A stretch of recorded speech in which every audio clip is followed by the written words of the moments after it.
Yeah, there's a lot of aspects that were similar and different. The speed of the game and the strength of the players in the Big Ten, I kind of expected, but you don't really understand what it means until you actually play them. And when you play that competition, you know there's going to be ups and downs, and it was a tough year just being in and out of the lineup. But I enjoyed it. I know I got better, and this summer I'm really excited and looking forward to next year and getting better on my game. Big change in the Illinois roster when you look Yeah. at what it's going to be like from last season to this season. Knowing that that could mean more minutes for a guy like you, how do you approach a summer knowing that, man, somebody's got to play those minutes and it might as well be me? Yeah, it's just a lot of hard work. When you're one of, I think, 4 returners or 5 returners that are coming back, you really got to stay focused and just know that kind of you're next up. And I know I put in the work this summer, and the coaching staff has really helped me out and done a great job, readying myself for next year with a bigger role. And I'm excited to just get it going. What kind of role has Coach Underwood kind of talked to you about, taking on this team next year as a true sophomore? Yeah, he really wants me to kind of embody the leadership role. He wants me to be the voice in the locker room, the guy that brings everybody together on the court and off the court, and just somebody that comes in every day and works hard. He wants me to be that voice for the team, and knock down a couple shots while I'm doing that. So.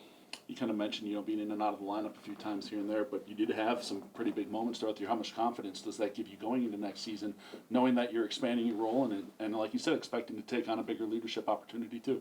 Yeah, it gives you a lot of confidence. When you go into a game and you know you can perform at that level and the nerves don't really get to you, then you can go into the next year just knowing that you're ready to go, you're ready to perform. And the situations that I was in this year definitely prepared me for, a bigger role because now I know what to expect going into next year.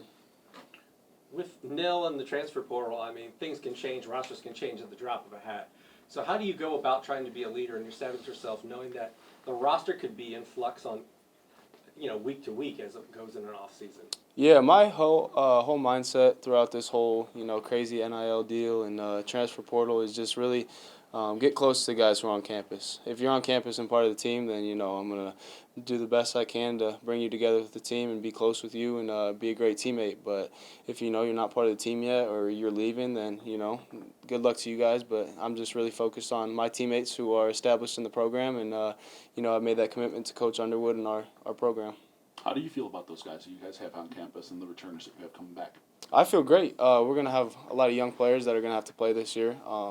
Sky Clark, he's going to be a great point guard for us. Jaden Epps, all the other guys. Ty and Sincere, those guys are going to be really good for us, and they're going to need to step up. Unlike last year, we had a really old and deep team. This year it's going to be, a little less deep. I think we have 3 scholarships open right now. So when you have a situation like that, you got to have guys step up. And I think those freshmen are going to be ready to go. I have a lot of trust in the coaching staff to get them ready to go. And, as a team, we're going to give them confidence as well as the newcomers that, we can be a good team. How cool is it to see so many guys from Fort Wayne now in the Big Ten? You got to play against Caleb last year. I see he's going to be at Wisconsin. Fletch is going to be at Purdue with Caleb. It's kind of like a next wave of dudes from the 260 playing in the Big Ten. Yeah, it's really cool when you can grow up watching these kids play from, second grade, playing against them, and then now you're playing against them in the Big Ten. And especially when they're your teammates like Caleb in AAU and Fletch, adds a little bit of a hometown rivalry. So I still talk to Caleb every day about how I have a Big Ten championship ring and he doesn't. So, just talk a little trash to him. But it's all fun, and I'm excited to play against those guys and see how they do. You kind of